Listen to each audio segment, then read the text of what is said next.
প্রিয় নবীজির জীবনের লক্ষ্য, রাসূলুল্লাহ সাল্লাল্লাহু আলাইহি সাল্লাম পৃথিবীতে কেন এসেছেন, তার জীবনের লক্ষ্য কি, এটা আমাদের জানার দরকার আছে না নাই? নবীকে অনুসরণ করা নফল না ফরজ?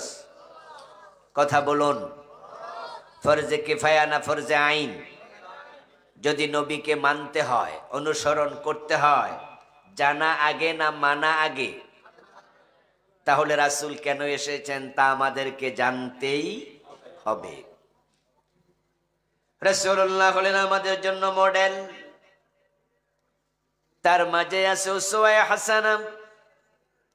তিনি আমাদের কদওয়া, তিনি উসওয়া, তিনি নামুজাজ, তিনি আইকন, তিনি আইডল, তিনি একমাত্র আদর্শ। জীবনের সব জায়গায় তাকে অনুসরণ করা আমাদের জন্য ফরজ, ম্যান্ডেটরি।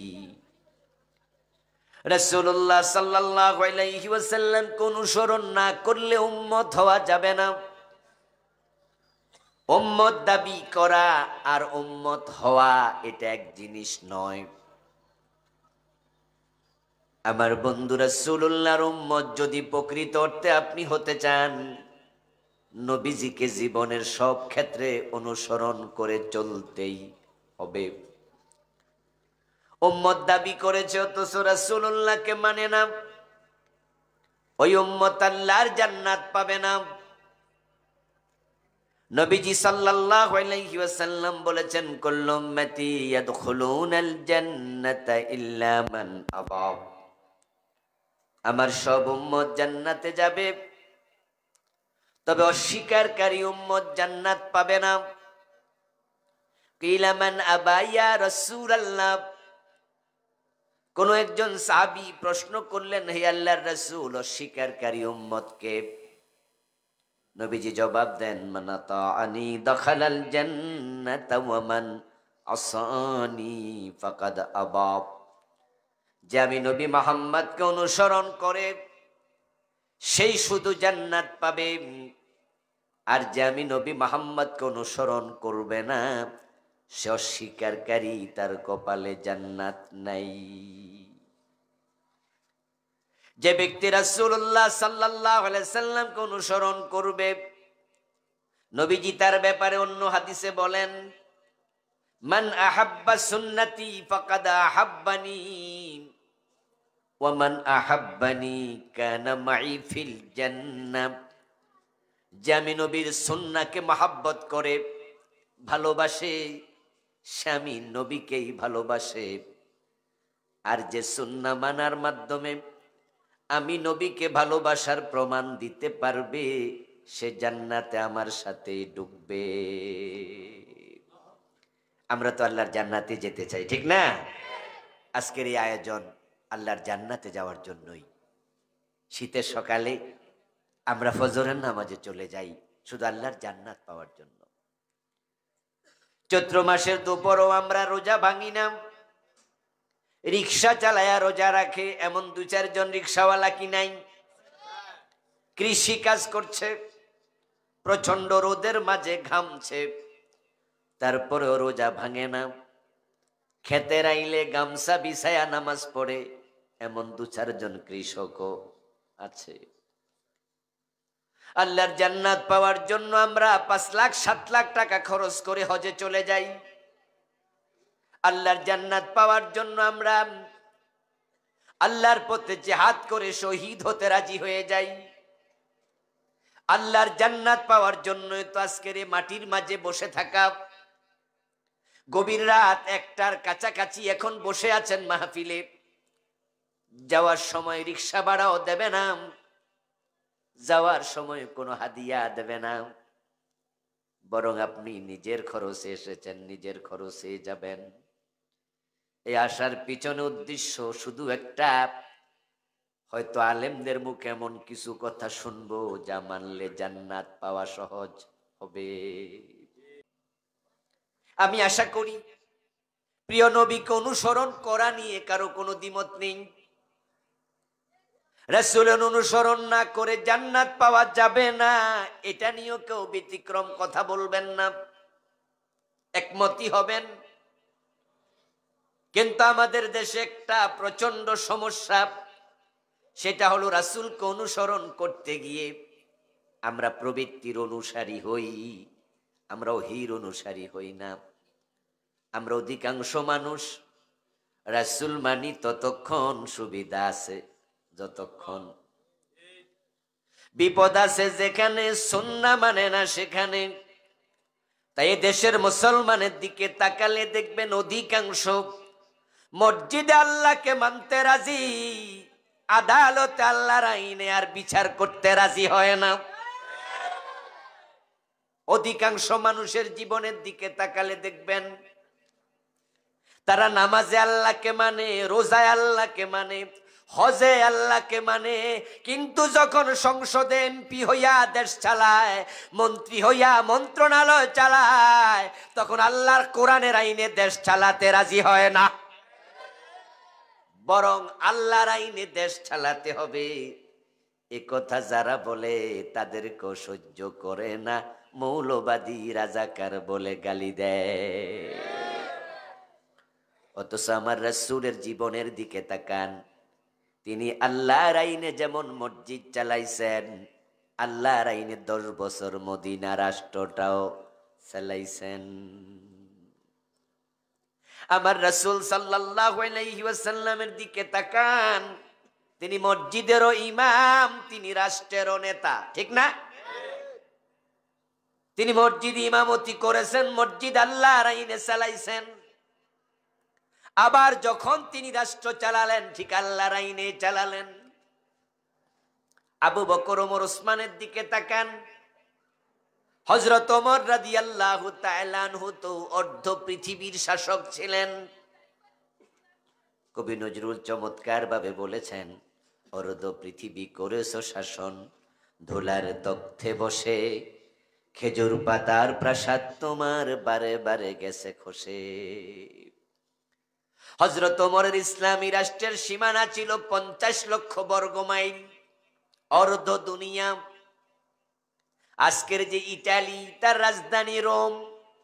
হযরত ওমরের সময় ওই রোম সাম্রাজ্য বিজয়ী হয়েছিল। আজকের ইরান, তৎকালীন পারস্য সাম্রাজ্য ওমরের সময় বিজয়ী হয়েছে। বাংলাদেশের সীমানা হলো মাত্র 56,000 বর্গ মাইল। ওমরের ইসলামী রাষ্ট্র ছিল প্রায় 50 লক্ষ বর্গ মাইল, বাংলাদেশের মতো প্রায় 100টা দেশের সমান। হযরত ওমর ছিলেন প্রেসিডেন্ট। আপনাদের কাছে একটু জানবো, যারা জানেন একটু বলুন তো, অর্ধ দুনিয়া ওমর যখন চালালেন, মন মতো চালালেন না কোরআন মতো? বাংলাদেশে কোরআন আছে না নাই? 53-54 বছর বাংলাদেশের বয়স, আমরা কোরআন দিয়ে চালাইছি কয়দিন? তো নবীকে অনুসরণ করবেন শুধু মসজিদে গিয়ে, নামাজে যখন যায় সবাই রাসূল মানে, সুন্নাহ মানে।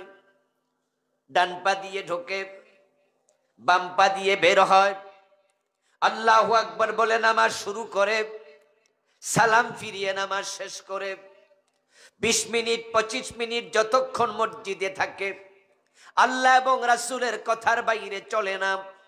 ইমাম যদি মাগরিবের ফরজ 2 রাকাত পড়ে সালাম ফিরায়, পিছন থেকে আমরা লোকমা দেই, কারণ মাগরিবের ফরজ রাসূল পড়েছেন 3 রাকাত। ইমাম যদি বাবাও হয়, ভুল করলে বাবারেও সারি না, আমরা লোকমা দেই। কিন্তু সেই আমরাই যখন আবার মসজিদ ছেড়ে আদালতের চেয়ারে বসে দেশ চালাই, বিচার চালাই, সমাজ চালাই, ব্যবসা চালাই, পরিবার চালাই, তখন সুন্নাহর কথা আর মাথায় নাই। তাহলে আমরা কি সুন্নাহ পুরা জীবনে মানলাম না আংশিক? আর আপনি যদি আংশিক মানেন বা কিতাব বাদ দেন, তাহলে বোঝা গেল আপনি নফসের অনুসারী, প্রবৃত্তির অনুসারী। অথচ জান্নাতে যেতে হলে আল্লাহ এবং রাসূলকে জীবনের সব ক্ষেত্রে মানতেই। রাসূলের কথাই আমাদের কথা, উনার চিন্তায় আমাদের চিন্তা। তিনি যা বলেন আমরা তাই বলবো, তিনি যা করেন আমরা তাই করব। প্রিয় নবীর পুরাটি জীবন আমাদের জন্য মডেল, আদর্শ। জান্নাতে যেতে হলে জীবনের বটম থেকে টপ, পাকঘর থেকে সংসদ ভবন, ব্যক্তি জীবন থেকে আন্তর্জাতিক বলয়। আপনি থাকবেন যেখানে, ইসলাম থাকবে সেখানে। প্রিয় ভাইয়েরা, বলুন তো, টয়লেটে ঢোকার সময় হাদিস আছে না নাই? কোন পা দিয়ে ঢোকেন? কথা বলেন। টয়লেটে ঢোকার সুন্নাহ আছে না নাই?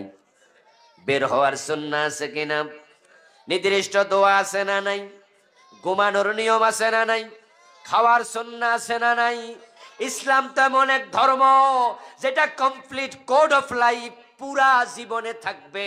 যদি টয়লেটে হাদিস মানা লাগে, ঘুমাতে মানা লাগে, রাষ্ট্র চালানোর সময় হাদিস মানা দরকার আছে না নাই? কিন্তু সেখানে আমরা মানছি না। রাসূলুল্লাহ সাল্লাল্লাহু আলাইহি ওয়াসাল্লাম আল্লাহ তাআলা দুনিয়ায় কেন পাঠালেন এটা আপনাকে জানতেই হবে।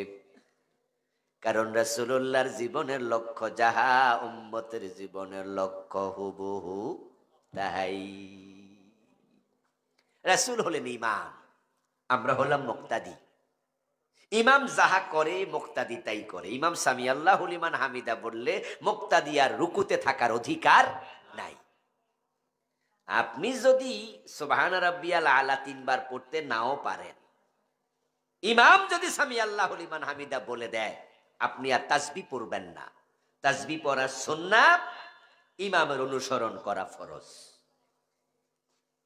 আপনি আত্তাহিয়াতু পড়তেছেন ধীর স্থিরে, এর মাঝে ইমাম সালাম ফিরিয়ে ফেলেছে, আপনার আত্তাহিয়াতু শেষ হয় নাই। ওই টাইমে আপনার আত্তাহিয়াতু যতটুকু হয়েছে অতটুকুতে থেমে যাবেন, আপনিও সালাম ফিরাবেন। ইমামের অনুসরণ করা ফরজ, আত্তাহিয়াতু পড়া ওয়াজিব, দুরূদ শরীফ পড়া সুন্নাহ, আর পরে যেটা দোয়ায়ে মাসুরা সেটা সুন্নাহ জায়েদা। কিন্তু ইমামের অনুসরণ করতে হবে। নেতা যা করে কর্মী ঠিক তাই করবে। রাসূল আমাদের ইমাম, তিনি আমাদের লিডার, তাকে পুরা জীবনে সব জায়গায় মানতে হবে।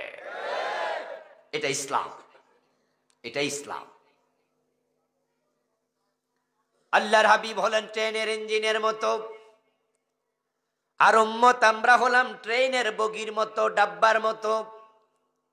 ইঞ্জিন থাকে সামনে, বগি থাকে পিছনে।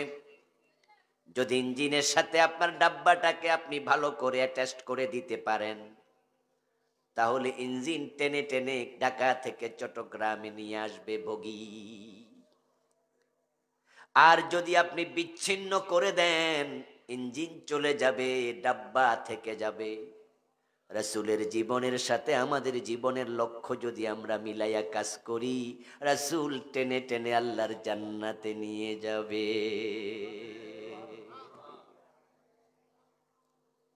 ওয়ামান আহাব্বানি কানা মাই ফিল জান্নাহ, যারা আমার সুন্নাহকে ভালোবাসে তারা জান্নাতে আমার সাথে যাবে। ও সাতকানিয়ার ভাইয়েরা, লোহাগড়ার ভাইয়েরা, আপনারা তো ইসলামী আন্দোলনের উর্বর ভূমির সন্তান।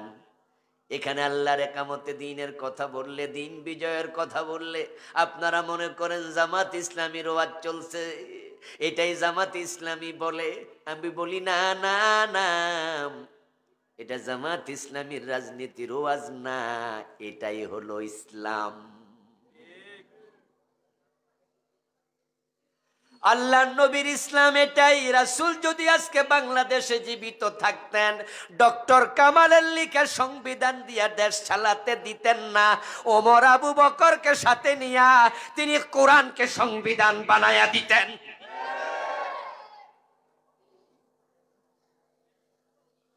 ডক্টর কামালের লিখা সংবিধানের মাঝে শিরিক কুফর আছে না নাই? তো যেই সংবিধানে শিরিক আছে, কুফর আছে, আমাদের সংবিধানে আছে সার্বভৌমত্বের মালিক জনগণ, সভরেন্টি জনগণের জন্য।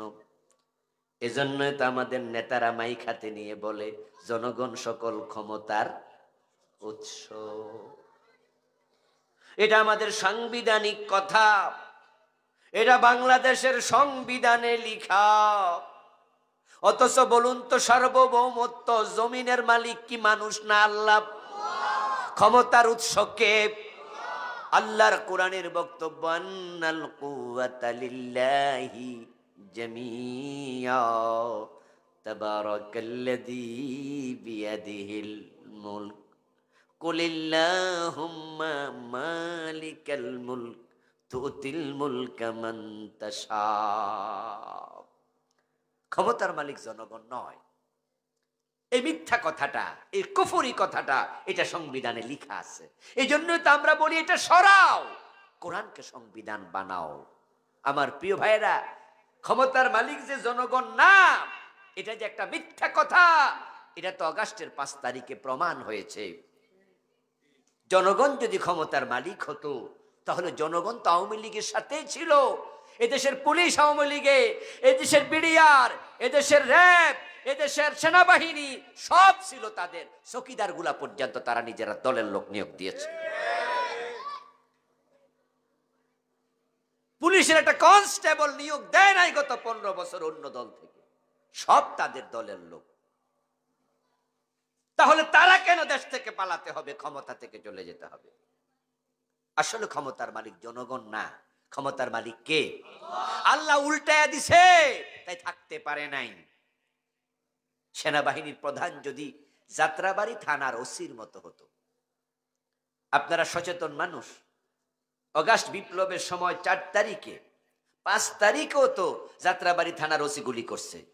যাত্রাবাড়ি থানা থেকে কয়েকশো রাউন্ড গুলি করেছে, সেখানে শহীদ হয়েছে 50 জনের কম বেশি। সেনাবাহিনীর প্রধান যদি ওর মতো ভূমিকা রাখতো, সেনাবাহিনীর অফিসারদেরকে বলে দিত গুলি করো, তাহলে হয়তো 2000 না, লাশ পড়তো 50,000। এরপরে হয়তো বিপ্লব হতো। কিন্তু আল্লাহ তার অন্তরটাকে ঘুরাইয়া দিছে, সে বলছে না, একটা গুলিও চালাবো না, বরং আপনি দেশ ছেড়ে পালিয়ে যান। ঠিক নয় কি? প্রধানমন্ত্রী তাকে বরং প্রেসার দিয়েছিল যে পুলিশ যদি গুলি করতে পারে, তুমি পারবা না কেন? তোমার লোকদেরকে গুলি করতে বলো না কেন? আমাকে টেকেল দাও। কিন্তু সে বলেছে অসম্ভব, আমার পক্ষে এটা সম্ভব না। জনগণ ক্ষমতার মালিক না, এটা মিথ্যা কথা। আল্লাহ যে মালিক তার প্রমাণ তো আরো আছে।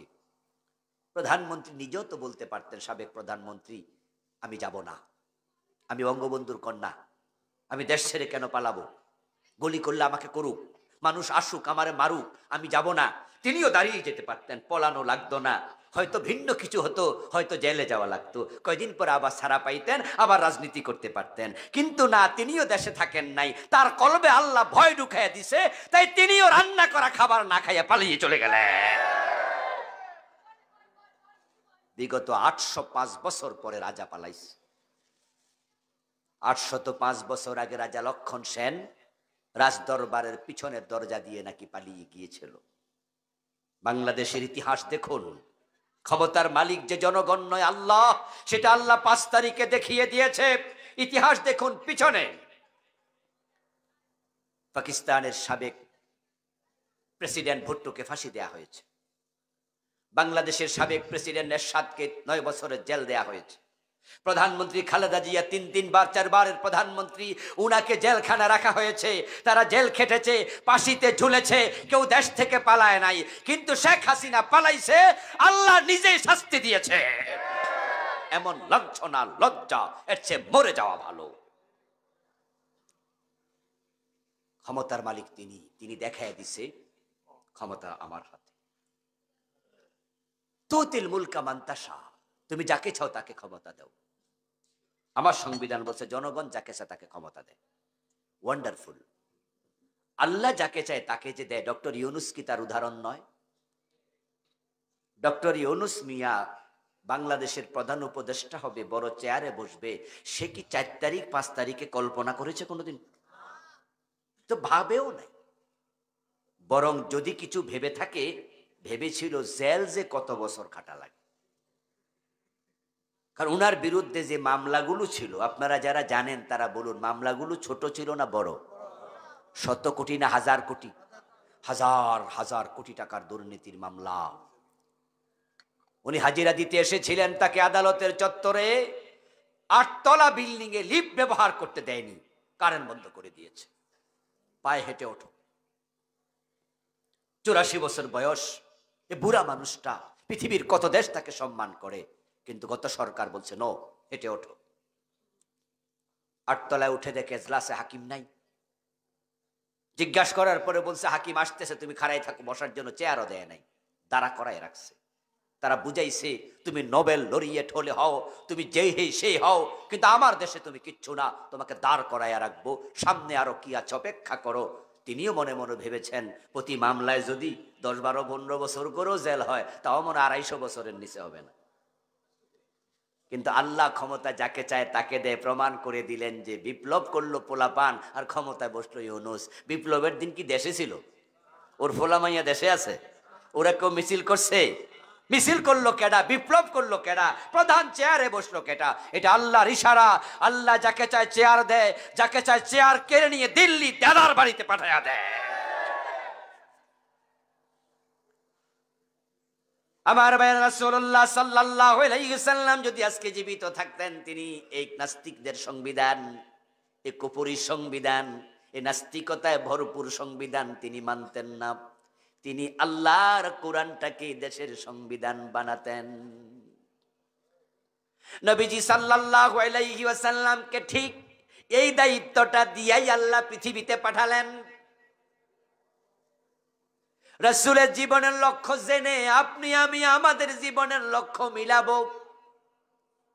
রাসূল যেভাবে বলেন আমরা সেভাবে বলি, তিনি যেভাবে খান আমরা সেভাবে খাই, তিনি যেভাবে ঘুমান আমরা সেভাবে ঘুমাই, তিনি যেভাবে টয়লেটে ঢুকেন আমরা সেভাবে টয়লেটে ঢুকি।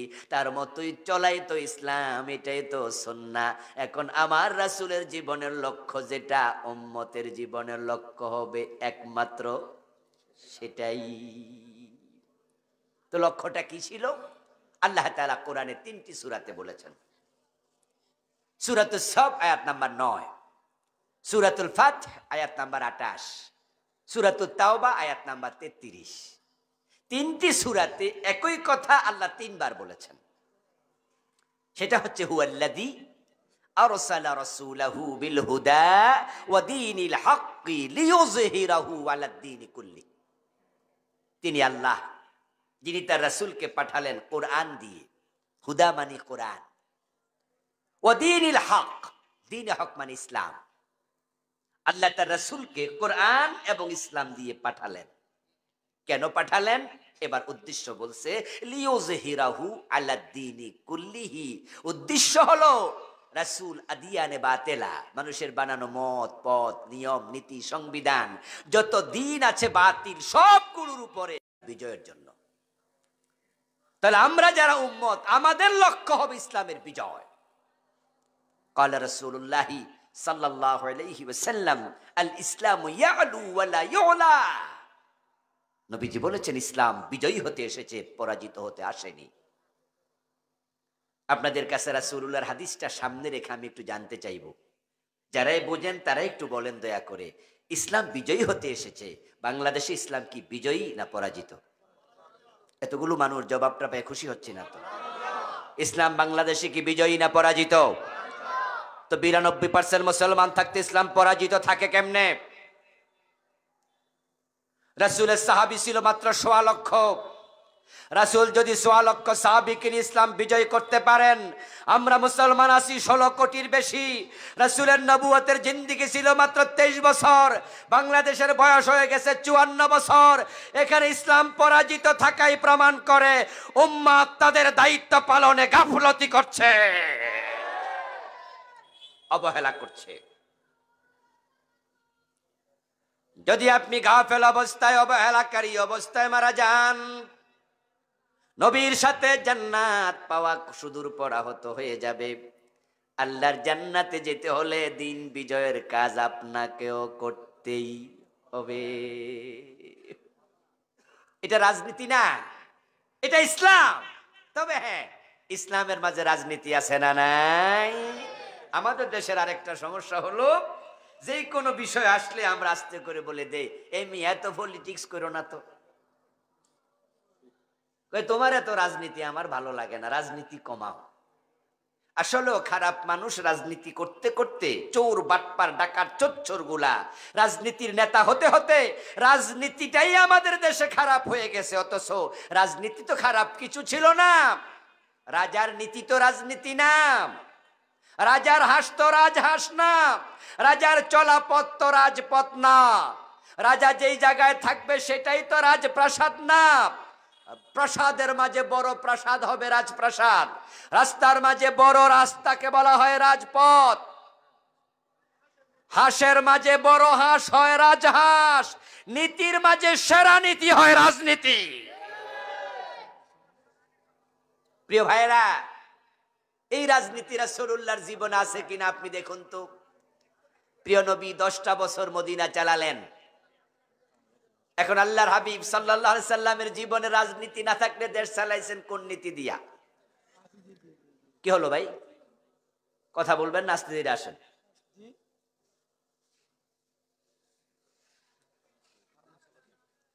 শেষ করেন আপনি।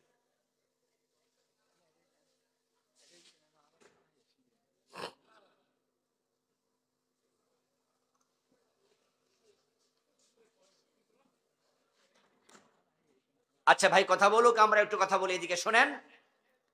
আল্লাহর হাবিব যেই নীতিতে দেশ চালালেন, যেই নীতিতে দেশ চলে, পৃথিবীর সব দেশে ওই নীতিকে রাজনীতি বলে, ঠিক কিনা?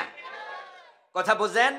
যেই নীতিতে অর্থ চলে সেটাকে বলে অর্থনীতি, যেই নীতিতে সমাজ চলে সেটাকে বলে সমাজনীতি, যেই নীতিতে শিক্ষা চলে সেটাকে বলে শিক্ষানীতি, যেই নীতিতে রাষ্ট্র চলে সেটাকে বলে রাজনীতি। ইসলামে শিক্ষানীতি আছে না নাই? সমাজনীতি আছে না নাই? বিবাহ নীতি আছে না নাই? তাহলে দেশ চলার নীতি কোরআনে আছে না নাই? কিন্তু যখনই আমরা কোরআনের কথা বলি রাজনীতি হয়ে যায়। হুজুর মানুষ কেন রাজনীতি? তো আমার রাসূল কি হুজুর হইয়া রাজনীতি করেন নাই? আমার প্রিয় ভাই রাসূলুল্লাহ সাল্লাল্লাহু আলাইহি ওয়াসাল্লাম আল্লাহ দিলেন দিন বিজয়ের দায়িত্ব। দিন বিজয় করার জন্য প্রিয় নবী মক্কায় 13টা বছর চেষ্টা করলেন, কিন্তু মক্কায় তিনি দিন বিজয় করতে পারেন নাই। ইসলাম কি মক্কায় বিজয়ী হয়েছে না মদিনায়? কথা বলেন না, বলেন না, কোথায় হয়েছে? অথচ রাসূল নবুয়ত পেয়েছেন কোথায়? নবুয়তের জিন্দিগি মোট 23 বছর। মক্কায় ছিলেন 13 বছর, মদিনায় ছিলেন 10 বছর, মক্কায় ছিলেন 3 বছর বেশি, কিন্তু দিন বিজয় হয় নাই। 4 জন খলিফা, তাদের জন্মস্থান কোথায়? মক্কায়। 10 জন আশারা মুবাশশারা, 10 জনের জন্মস্থান মক্কায়। রাসূলুল্লাহর উপর যে কোরআন এসেছে, কোরআনে সূরা হলো 114, তার মাঝে 86টা নাজিল হয়েছে মক্কায়, মদিনা মাত্র 28টা। মক্কায় সূরা আসলো বেশি, মক্কায় সাহাবী বেশি। জন্মগত ভাবে সাহাবীরা অধিকাংশ ইসলামের প্রথম দিকে মক্কার অধিবাসী ছিলেন, পরে মদিনার লোকেরা ইসলাম গ্রহণ করেছে। 4 খলিফা মক্কায়, আশারা মুবাশশারা মক্কায়, রাসূলের বাড়ি মক্কায়। ইসলাম বিজয় হয় কোন কারণে? এই গবেষণা সামনে রাখতে হবে আমাদের, তাহলে বাংলাদেশে দিন বিজয় করা আমাদের পক্ষে সহজ হবে। মক্কা ইসলাম বিজয় হয়নি, তার পিছনে একমাত্র কারণ ছিল মক্কার সংসদের নাম ছিল দারুন নাদওয়া। ওই দারুন নাদওয়াতে আবু জেহেল ছিল প্রধান, সেখানে প্রেসিডেন্ট ছিল আবু জেহেল, প্রধানমন্ত্রী আবু লাহাব, আবু সুফিয়ান স্বরাষ্ট্রমন্ত্রী, উতবা সাহেবা অন্য অন্য মন্ত্রণালয়ের দায়িত্বশীল। এই দারুন নাদওয়া নামক সংসদ ভবনে এই আবু জেহেলরা প্রিয় নবীজিকে আল্লাহর কোরআন নিয়ে ঢুকতে দেয় নাই। বরং মক্কার লোকেরা দারুন নাদওয়াতে মিটিং করে সিদ্ধান্ত নিয়েছে, লা তাসমাউ লিহাদাল কোরআন, ও মক্কার লোকেরা, মুহাম্মদ যেখানে কোরআন পড়বে সেখানে কোরআন শুনতে যাওয়া যাবে না। ওয়ালগাউ ফি লাআল্লাকুম তাগলিবুন, কাফেরদের দ্বিতীয় সিদ্ধান্ত ছিল যেখানে কোরআন পড়বে, কোরআন বুঝাবে, সেখানে গন্ডগোল লাগাতে হবে। আমি আপনাদেরকে কোরআনের আয়াত শোনালাম, এটা ছিল কাফেরদের সিদ্ধান্ত। আল্লাহ নাজিল করেছে, দারুন নাদওয়াতে মিটিং করে তারা গোপনে সিদ্ধান্ত নিয়েছে কোরআনের মাহফিলে গন্ডগোল লাগাতে হবে। গত 15 বছরে এই যে কোরআনের মাহফিলগুলো বন্ধ ছিল, কোরআনের মাহফিল অনুমতি ছিল না, গন্ডগোল লাগাই তো আমি আসার পরে কথা বলতে পারি নাই, চলে যেতে হয়েছে। ওই চরিত্রটা পুরাটা আবু জেহেলের সাথে মিলে যায়। তাদের চরিত্র আবু জেহেলদের সাথে দারুণ ভাবে মিলে। আমার প্রিয় ভাইয়েরা, প্রিয় নবী মক্কায় 13টা বছর কাটালেন, দিন বিজয়ের পরিবেশ পেলেন না। আল্লাহর ইশারায় এবার তিনি মক্কা থেকে হিজরত করে মদিনায় রওনা দিলেন। হিজরতের পথে প্রিয় নবী মনে মনে ভাবছেন, আচ্ছা মদিনায় গিয়ে যদি তিনি দেখতে পান মদিনার সংসদে আরেক আবু জেহেল বসে আছে, রাসূলুল্লাহ সাল্লাল্লাহু আলাইহি সাল্লামকে মদিনার সংসদে কোরআন নিয়ে ঢুকতে দেয় না, তাহলে হিজরত করে লাভ কি? দিন বিজয় হলে কি হবে? চোর ধরে হাত কাটার আইন হবে, ডাকাত ধরে শুলে চড়ানো হবে, জেনা করলে অবিবাহিত 100 বেত লাগানো হবে, বিবাহিতকে ফাতর মারা হবে। দিন যদি বিজয় হয় তাহলে আজান হলে দোকান বন্ধ করার আইন করা হবে। দিন যদি বিজয় হয়ে যায় তাহলে সুদি ব্যাংক বন্ধ করে দেয়া হবে, সুদি লেনদেন আর চলবে না। দিন যদি বিজয় হয়ে যায় বেপর্দা মেয়ের আর বের হবে না, পর্দার আইন করা হবে। বেপর্দা যত সিনেমা আছে সব সিনেমা বন্ধ করে দেয়া হবে। দিন যদি বিজয় হয়ে যায় রোজার পরিবেশ হবে, ইসলাম মানার পরিবেশ হবে। আচ্ছা আপনারা বলুন তো, এই যে চোর ধরে হাত কাটা, এটা কি ব্যক্তিগত কাজ না রাষ্ট্রের কাজ? বোঝেন না?